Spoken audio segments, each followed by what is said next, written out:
Most of us have experienced a sudden onset of tragedy or a set of circumstances that weigh heavily on us and bring such an impact that our lives are never the same again.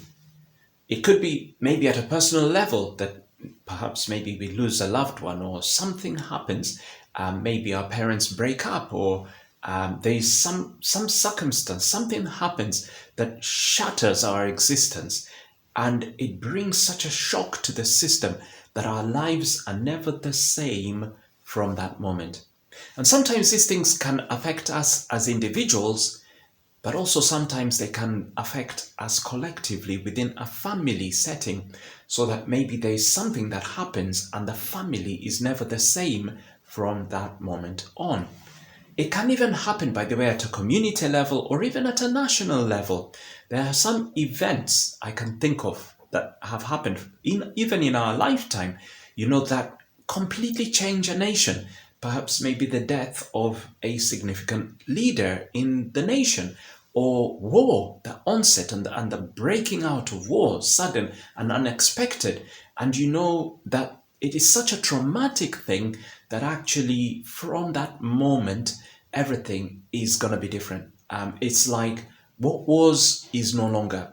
And there's this sense that actually that everything's sort of broken, fallen apart. There is actually an interesting African novel, which is really fascinating novel, by the way, written by Chinua Achebe, a Nigerian author, that's called Things Fall Apart.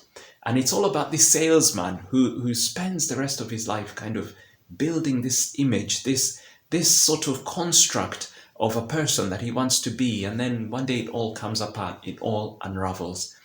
And sometimes things can happen that way in our own personal lives. Do you know, in the history of the Jewish people, they experienced certain occasions when, as it were, things fell apart, when it all just went pear-shaped. It was just completely bam, and their lives were never the same from that day on. In the year 586 BC, following a 2-year siege, probably a little bit more than 2 years, that was laid by the Babylonian king Nebuchadnezzar, Jerusalem fell. In fact, the siege was so bad that actually the people in the city of Jerusalem resorted to cannibalism to survive. So they were actually literally feeding off each other to be able to survive. That was how desperate things got. And at the end of it, the city was so weakened and unable to put up a resistance that actually it fell quite swiftly. And the Babylonian king, he came in, destroyed the whole city, destroyed the temple that had been built hundreds of years before by Solomon. He ended what had been a process that had started some 20 years prior, back in 606 BC, where the Babylonians initially began to take an interest in Jerusalem, as it were. In 586 BC, the city fell. And it was such a traumatic thing. And the Babylonians were so keen to register the destruction of the city because it had a history. And it was a place that was known locally and internationally, really, as a place of significance. And so the Babylonians wanted to make sure that they made this victory resonate sort of all over the place to show who really was boss. They did a really good job of destroying the city. Well, I'm really excited to bring you this series from the book of Nehemiah. And it's a series where we're going to be going through chapter by chapter.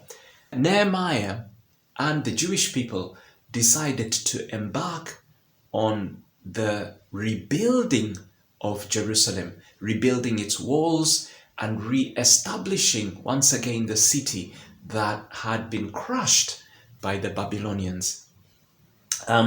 Nehemiah sort of picks up the job a number of years later, after a number of other successive Jews have already started the work of repairing and rebuilding the city. In fact, something like 70 years after the Babylonian king took captive what was called the third exile. There was a third group of people that he took to captivity. Some 70 years later, the Persians became the dominant force, as it were, the dominant empire, and they overcame, in fact, they defeated the Babylonians in a fascinating battle. That's one for the history books. Those of you that are history buffins, you can look it up. And they became the superpower. The Persians, they got together with the Medes, and so this Persia-Mede alliance got together. And what they did, one of the first things they did, the emperor, a chap called Cyrus, he issued an edict that actually all the peoples could go back to the lands where the Babylonians had captured them and brought them to Babylon. He issued an edict that they could go back and rebuild the places that they came from. And so that process of rebuilding started 70 years after, around about, I would say, as you're coming towards the end of that, the 5th century BC, that actually we begin seeing this process of the rebuilding of Jerusalem beginning to take shape under the auspices of a number of prophets, by the way. It's recorded in biblical times that you have people like Ezra, who was influential in rebuilding the temple, people like Haggai, people like Zechariah, who started that process, really kind of got the Israelite people sort of enthused about the prospect of a rebuilt Jerusalem, and they started that work. So Nehemiah picks this up 140 years after the destruction. So we are talking 444 BC. Nehemiah picks up the job after a number of years of sort of the work having lied dormant. The people sort of started, but then after a while, as these things go, things sort of just kind of lost steam. But Nehemiah picked up the task when he found out what the state of Jerusalem was. Although the temple had been rebuilt, the city itself and the city walls were in a state of ruin. And so Nehemiah really took it upon himself to get the people involved in, once again, rebuilding the whole city and the city walls. That was his intention. And he was able to succeed despite a lot of opposition. So this study, we're going to be looking at the book of Nehemiah, chapter by chapter. And the intention is, my prayer is that suddenly for those of you that have experienced that time in your life where your life was, as it were, given the treatment that Jerusalem was given by the Babylonians, where there was just a real sudden bang of an event, where there was just sudden calamity or catastrophe or tragedy or trauma of some sort, maybe at an individual level or maybe within a family setting. And my prayer is, as we go through the book of Nehemiah, that you will pick up something of God's heart for you personally, firstly, but also the practical things that you can do to partner with God in that work of rebuilding your life and rebuilding the lives of maybe those that have been affected around you. So that was by way of introduction, and we'll go straight into it. Here we are, Nehemiah chapter 1. And I will start reading from the very beginning. It says this: the words of Nehemiah, the son of Hakaliah. It came to pass in the month of Kislev, in the 20th year, as I was in Shushan, the citadel, that Hanani, one of my brethren, came with men from Judah. And I asked them concerning the Jews who had escaped, who had survived the captivity, and concerning Jerusalem. And they said to me, the survivors who are left from the captivity in the province are there in great distress and reproach. Now, I want you to note those words. They were in great distress and reproach. Reproach is to do with shame, by the way. That sense of embarrassment, shame, that somebody can carry. And then I want you to note the next bit of report that they bring. It says, the wall of Jerusalem is also broken down, and its gates are burned with fire. I want you to take particular note of those two things.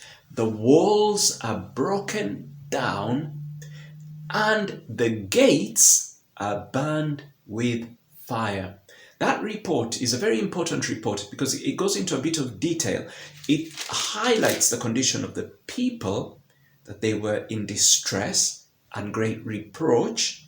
And then it highlights the condition of the city, that the walls were broken down and that the gates were burned with fire. So it was when I heard these words, that's Nehemiah writing this, when I heard these words that I sat down and wept and mourned for many days. I was fasting and praying before the God of heaven. And I said, I pray, Lord God of heaven, O great and awesome God, you who keep your covenant and your mercy with those who love you and observe your commandments. Please let your ear be attentive and your eyes open, that you may hear the prayer of your servant, which I pray before you now, day and night, for the children of Israel, your servants, and confess the sins of the children of Israel, which we have sinned against you, both my father's house and I have sinned. We have acted very corruptly against you, and have not kept the commandments, the statutes, nor the ordinances which you commanded your servant Moses. Remember, I pray, the word that you commanded your servant Moses, saying, if you are unfaithful, I will scatter you among the nations.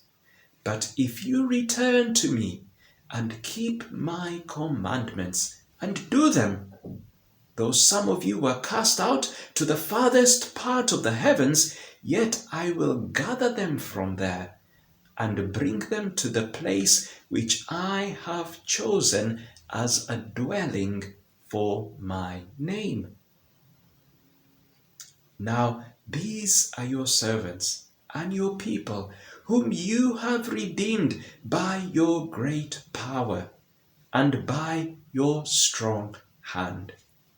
O Lord, I pray, please let your ear be attentive to the prayer of your servant and to the prayer of your servants who desire to fear your name.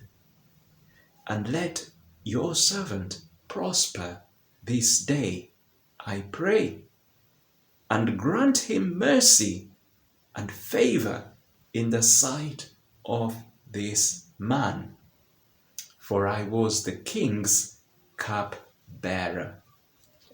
That last sentence there, that last line, Nehemiah discloses to us his profession, his job, what he did for a living. He was the king's cup-bearer, and he was praying to God there towards the end of the prayer, where he was asking for God to somehow work in the heart of his king, so that the king would have favor and have mercy, and perhaps maybe release Nehemiah to do something about the state of Jerusalem, his home city. Nehemiah himself, at the time of receiving this report and uttering this prayer, we are told he was in the citadel of Shushan, which happened to be one of the big cities. I think it was the capital city of the Persian-Mede Empire, that was based sort of in where modern-day Iran is today. The Persian Empire kind of stemmed from that part of the world. And basically, Nehemiah was based there in Shushan, and he was the cupbearer. And here he was receiving a report from Jerusalem that the people were in great distress and reproach, and that the walls of Jerusalem were broken down, and that the gates were burned with fire. Now, the thing that I wanted to really emphasize here is that Nehemiah's heart for Jerusalem shines, it stands, it comes out like a big blaring beacon. Even though he's thousands of miles away, he has not forgotten his home city of Jerusalem, where he was born and where maybe subsequent generations of his family were born. And in fact, we see in his prayer that actually he really highlights that connection with the Jewish people and with the commands that God gave them and with the covenant that God put together, that God struck between himself and the Jewish people. In fact, the thing that sort of stands out really is how much Nehemiah, even though he's living in another culture, a little bit like in a diaspora, if you like, in a faraway nation, his heart and his whole thinking, his way of, it's so much with his people back in Jerusalem. You know, back at the start of this year, I was in my own devotions going through the book of Deuteronomy. And in the book of Deuteronomy, God highlighted a particular verse to me. It's Deuteronomy chapter 32, verse 7.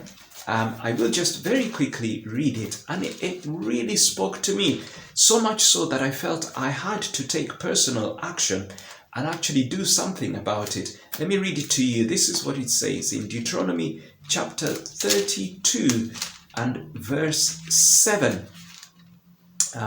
These are the words of Moses to the children of Israel, and this is what it says. Remember the days of old.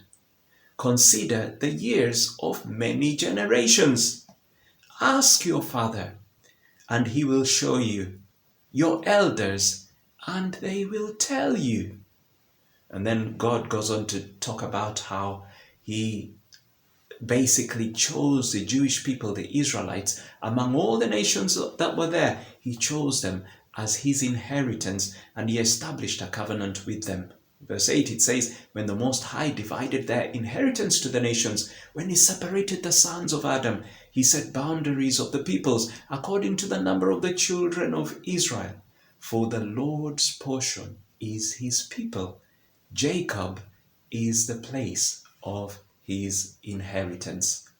As God is writing this, or rather as Moses is speaking these things, this is some 40 years or so after they've left Egypt. They'd been in the wilderness wandering for 40 years, and they're on the precipice. They're about to enter into the promised land. They're about to lay hold of something that was promised to them some 400 years prior. Imagine if something was promised to your family back in the 1600s, and now you as a family are about to walk into that as a nation. You're about to walk into it now in the year 2025, and as you're about to walk into it, somebody stops you in your tracks and tells you, look back, consider the generations that have gone.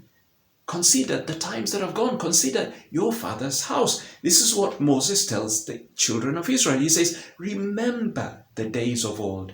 Consider the years of many generations. Ask your father, and he will show you, your elders, and they will tell you.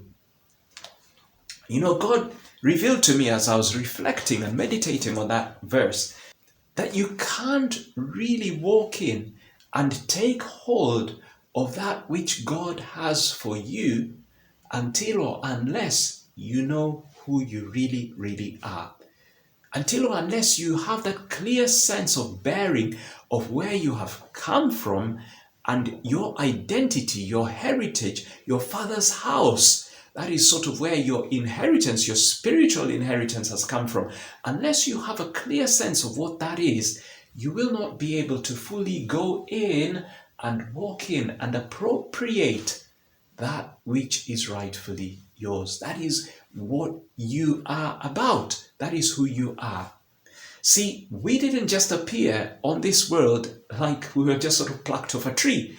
We all came through a family, through a household. We all have a father and a mother, and we have a story that was there before we appeared. And then we get to add to that story. And the intention is that our lives be of such impact that actually the story carries on, that we leave an impact, we leave an imprint that carries on, resonates even long after we have died.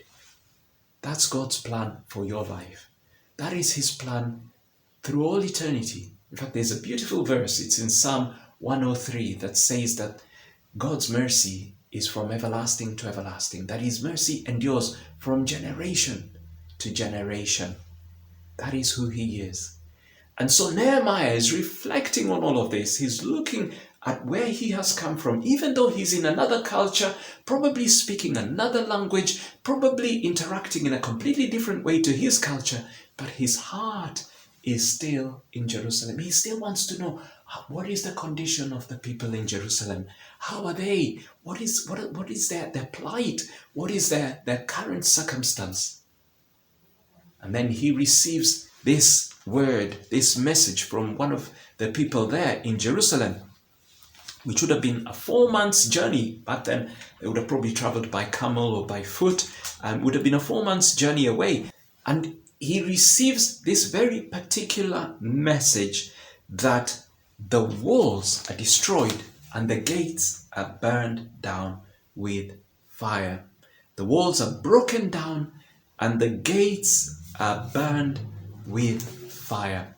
This must have been quite a sight, by the way, because if you think about it, this is 140 years after the event.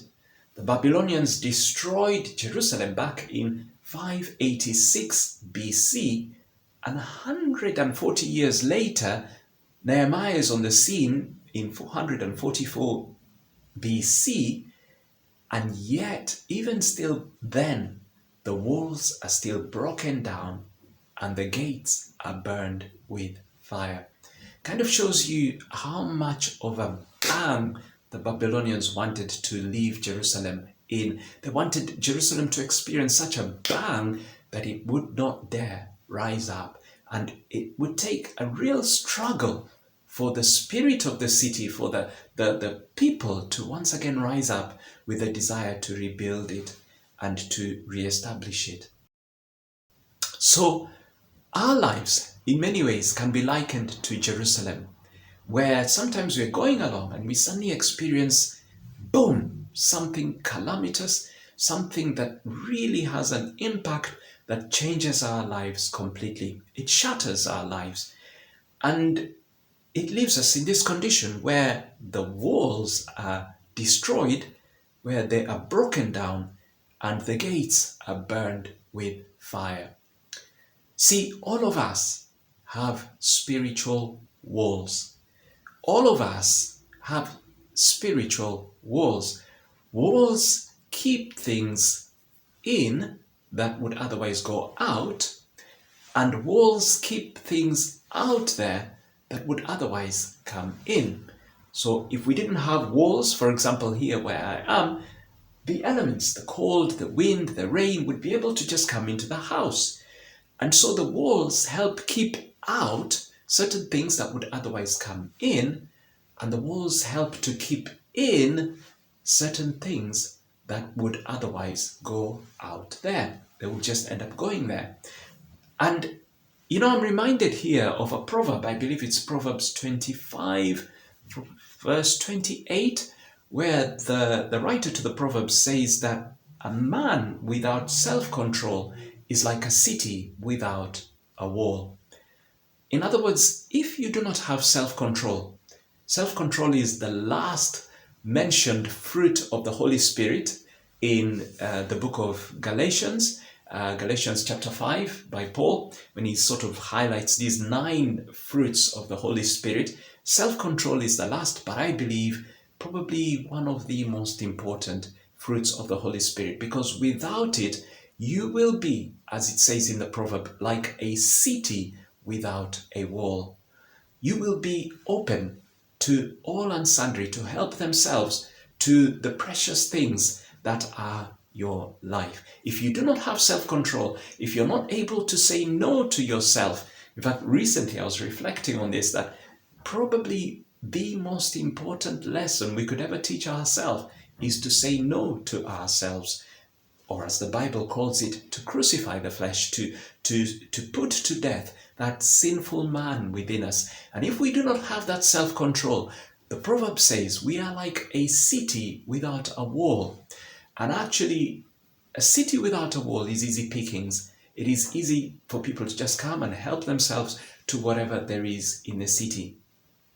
We need walls. Walls help keep out things that would otherwise come in, and they help keep in the precious things that we want to guard, that are who we are. And I just wanted to share this with a real sense of urgency, that as we look at Nehemiah is a lot to do with rebuilding the walls. It could be that in your life, you can identify where the walls, either in your personal life, or maybe within your family, or maybe even at a national level, where the walls have been broken down, where it looks like people can just come in and go willy-nilly without any sense of boundaries or without any sense of value. By the way, walls are actually to do with that sense of value, or to do with that sense of principles. Let me explain. Basically, the thing that you value, the thing that you cherish, you will protect. You will put a wall around it, and you will say, hands off. And so walls, your personal walls, your spiritual walls, are actually to do with your values. They're to do with the things that you hold dear, the things that you see as important, the things that you see actually, this matters to me, because you will build a wall around that. You will hedge it in. You'll be like, hands off. You don't want people to help themselves to the precious things in your life.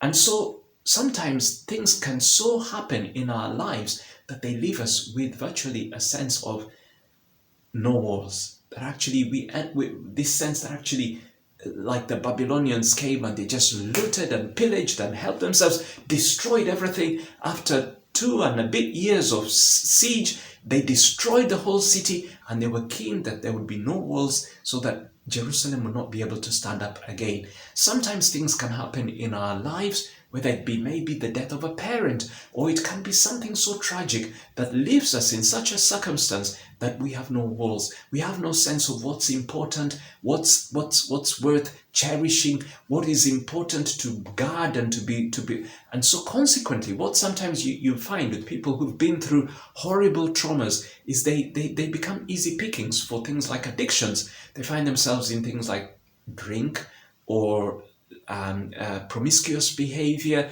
because they have no sense of value. There is no sense of, I am important, I am worth something, that actually this person is of importance, because actually it's like something has happened that has just raided me of that sense of personhood. It's stolen from me that sense of who I am, that sense of my value as a human being. And so if I don't have that value, I will treat myself as a valueless person, as a commodity, just to be used and to be treated here, there, and everywhere. And as we do that, we become, like it says in that proverb, like a city without walls. Somebody without self-control, somebody without the ability to say no to themselves. The message that Nehemiah received from those brethren was that the people were in distress and reproach, lots of shame. They were in distress and reproach, and the walls of Jerusalem were broken down, and the gates were burned with fire. The gates, by the way, are to do with those entry points to your life. They're to do with the choices that you make. You know, back then, in those times, the gates were where the elders would sit down and make important decisions to do with the town. They were sort of a bit like Parliament would be today in most modern democracies, that actually the important decisions of the nation are made in some sort of parliamentary body. The gates were what would be modern day parliament for the city back then. And it was where the elders would decide this is what we would allow to come into the city. This is the kind of behavior we will allow in the city. This is the kind of values that we will have in the city. And these are the sorts of things that we are happy for other people to be a part of, like to trade with other people or to pass on to other people. So gates are to do with your decision-making process. They're very much to do with what you are willing to allow in or what you're willing to allow to leave. And it is such an important thing to know that actually the decisions that you make, the choices that you make, very often reflect the sense of how much you value yourself, whether you value yourself or not. So, for example, if I was to go out there and decide I'm going to live a wanton life, just hedonistic life, I'm going to enjoy myself, I'm just going to live for pleasure's sake, I'm just going to allow myself to be used and use myself just for the purpose of pleasure, just to enjoy myself. If I was to do that, by the way, I wouldn't be valuing myself a lot.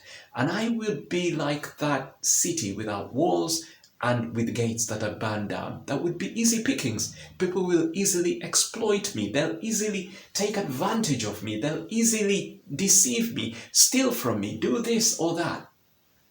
And consequently, it would lead to destruction. It would lead to the looting and the pillaging of the precious things that are who I am. You know, Jesus said these really important words. He said, do not cast your pearls among pigs. Because what will the pigs do? They don't know the difference between pearls and their food. They will trample on them. They will trample on them. They might even eat them, who knows? In the choices that you make, or maybe that when you were a child, because when we are growing up in those tender years, choices are made for us. That's kind of part of the design that God made it, that actually there would be parents, people in a place of responsibility who hopefully love us and cherish us enough that they would make choices that are in our best interest. And God's intention and his plan was that as they make those choices would express the value, that express the preciousness that you are to your parents, that express the preciousness that you are as a person, as a human being, and that they would be like gates that are closed, that people don't just help themselves to the treasures within you, and they'll be like big high walls that say hands off to any odd person that would want to come and help themselves to who you are. There would be choices, hopefully, that was God's intention. There would be choices that your parents would have made that would have said, this is somebody of value, of extreme value, and therefore I'm not just going to leave them. I'm not going to just abandon them willy-nilly. For many of us, those formative years sometimes are experiences of neglect. They are years when we experience rejection. The years when we experience trauma, we experience calamity, we experience things that leave our walls in a state of destruction, in a state of disrepair, in a state of brokenness. And our gates, that ability to make choices that reflect our value, our preciousness, our gates are burned with fire. You know, a human being in that state will be full of reproach. There'll be a lot of shame. There will be an object of ridicule and probably reviled. You know, it is a true thing, a truism, that actually how you treat yourself will very often reflect on how people treat you. In other words, if you devalue yourself, you debase yourself, you treat yourself as a piece of rubbish, that is how other people, it's like you invite other people to treat you as you treat yourself. And so that was the state of Jerusalem. A city, a people in distress, a lot of reproach, shame, 140 years after the event, walls broken down, and the gates were burned with fire. When Nehemiah heard this report, he wept. He wept and he fasted. He says there for many days. it was like a weight on him, a source of much sadness and sorrow. And as I was reading this passage, God spoke to me and said, because he created us and he, more than anybody, knows our true value. And when he sees our walls broken down and our gates burned with fire, it is a thing of much distress to him. Whether that be at a personal level, or within a family setting, or within perhaps maybe even a nation, as a nation. We are God's creation, we are his handiwork, and he knows more than anybody our true value. And Nehemiah here expresses something from the heart of God concerning the city of Jerusalem. 140 years after the event, that it was still in a ruinous state, he wept many days. He wept and wept. He was saddened. It was a source of real sadness for him.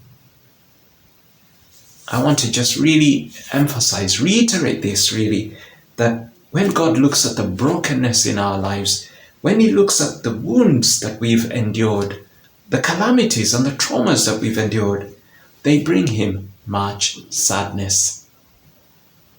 They bring him much sadness. And Nehemiah goes on to pray this prayer. It's a short prayer, it's to the point, but it's very profound. Very, very profound. And one of the things I want to do is to encourage you to pray Nehemiah's prayer concerning your life. If you identify with this, if you can identify with that sense of being in distress and much reproach, that sense of where you can see the work that the enemy has done, the Babylonian king has done in destroying that which is the treasure of who you are, Jerusalem itself, when you can see all this and you feel like, wow, it's all broken down, it's all in a state of ruins, I want to encourage you to pray Nehemiah's prayer. Nehemiah's prayer is very profound. It's a powerful prayer, by the way, to pray, and to pray repeatedly concerning your family. When you can see the tragedies that have happened in your family, it's a wonderful prayer to pray, and keep praying, keep reminding God repeatedly concerning your family. No, Nehemiah prays this prayer, but I have a feeling he prayed it not just once, but probably time and time again. And this is his prayer. Number one, he pleads with God. He says to God, God, let your ear be attentive. And he reminds God of the covenant that God had established with Moses. And the covenant basically said if they were disobedient, that they would face consequences, which is what they were currently experiencing. The whole reason Jerusalem was destroyed was because the children of Israel decided, well, idolatry is not such a bad thing. And they got heavily into idolatry. And sure enough, God told them that actually, if you turn away from me, from this covenant that I have established with Moses, and you begin to worship other gods, and you begin to go after them, that this covenant will begin working against you, and I myself will turn my face against you. It's what he promised them in Deuteronomy chapter 28 and 29. And do you know, sure enough, as God promised, it happened. And so Nehemiah brings to mind that covenant. He reminds God of that covenant. Because that covenant goes on to say that actually, if they were to turn from their sinful ways, and if they were to acknowledge their sins, and if they were to confess their sins, that actually God would have mercy, and that he would hear from heaven. You know, what Nehemiah did there was he took responsibility. He took responsibility based upon the covenant, based upon the thing that God had said, that this is who I am, and this is my covenant with you, with Moses and the children of Israel. This is how I will relate to you. If you do this, this will happen. If you do this, this will happen. Based on that covenant, Nehemiah took responsibility, and he took it upon himself to come before God, and he confessed the sins of the children of Israel. He confessed the sins and how they had wronged God. He said, I confess the sins of the children of Israel, which we have sinned against you. Both my father's house and I have sinned. He makes it personal, but also he addresses the corporate nature of sin. There's no such thing as my personal sin. Your sin will affect people around you. Your sin will affect your family. Your sin will leave an imprint that will affect people around you, and it will go on for generations if it's not dealt with properly. And Nehemiah here takes responsibility. He owns up. It's like when a child has done wrong and they come back to their parent and they take responsibility and they say, Daddy, I am sorry. Nehemiah takes responsibility for himself, but also for his father's household. By the way, that concept of the father's household, it is a concept that carries on through Scripture. There is a particular teaching that repeats itself concerning the father's household that actually is to do with your inheritance. It's to do with because the man in that culture would bring predominantly the inheritance. So it's to do with your spiritual inheritance. It's to do with your name, even your identity, the heritage. Many of us carry the name of our fathers, and it's to do with your identity, your name, your heritage. And so the father's household, there's something it will live in your life that you cannot run away from. You cannot escape it. If they were steeped in sin and idolatry, it will have an impact in your life.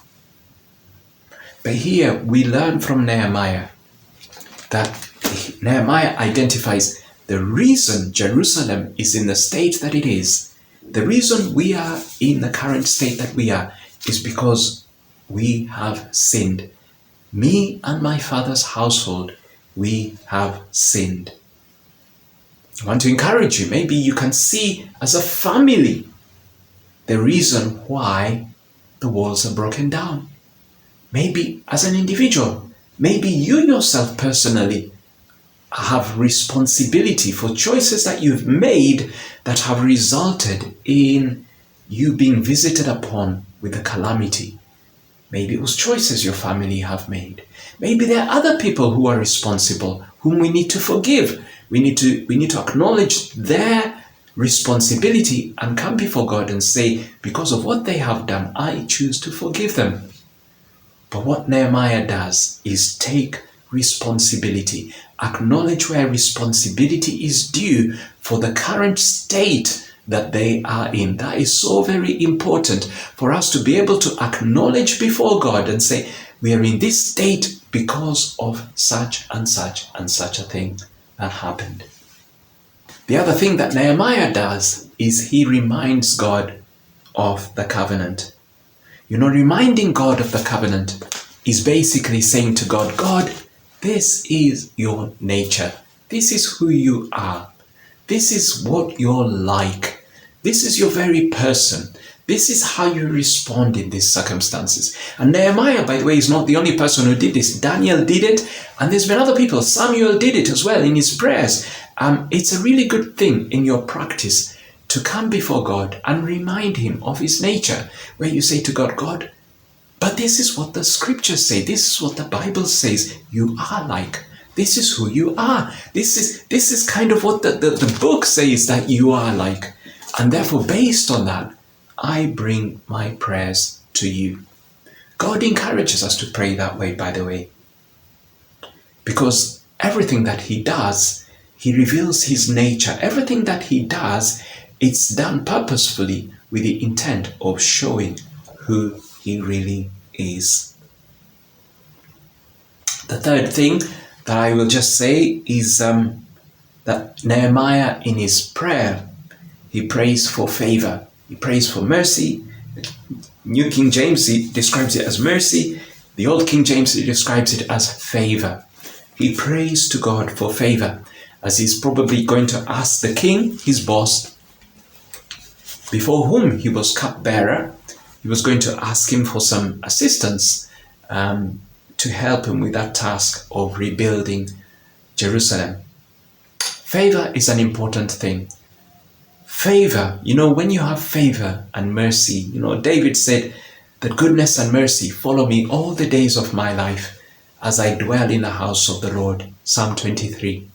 When we have God's mercy, his favor on our lives, things will work out for our benefit even without us knowing it. God's favor is really powerful, really, really powerful. And I want to encourage you to take time. As you're looking at the walls, as you're looking at the report that you've heard, you're looking at the state of your life, maybe you can still identify with the ruinous state that things are in. I want to encourage you to pray to God for favor. Ask him for favor. Because when favor begins to work in your life, it's a very powerful thing. It's a very powerful thing. Abraham had God's favor in his life. Because of that, when it came to separating out the possessions between himself and Lot, Lot and his men had a disagreement with Abraham's servants, and because really the land was too small to harbor all of them, so Abraham and Lot sat down together, and Abraham said to Lot, "You choose where you want to go, and I will go the opposite way." And Lot looked at the lush, nice green plains of Sodom and Gomorrah, and he said, "I want to go there." And Abraham went for the barren places, the barren place of Hebron, modern day Hebron as it were, the barren places of Mamre, and that's Judean desert. But because he had the favor of God in his life, he was confident that he would be blessed. When you have favor, you can face all sorts of adversity. You can face all sorts of horrific situations, but you know that God is working in those circumstances. As it says in Romans 8, God is at work in all situations, in all circumstances. He's at work for the good of those who love him and are called according to that purpose, that amazing purpose that we be conformed to the image of Christ. So I want to leave it there. Nehemiah's prayer. Whatever's going on in your life, I want to encourage you to take it away and to pray it, and to pray it repeatedly. Number one, he remembered where he came from, and he prayed concerning the sin. He took responsibility concerning the sin of his father's house, acknowledging that that was the reason why they were in the state that they were in. Number two, he reminded God of the covenant.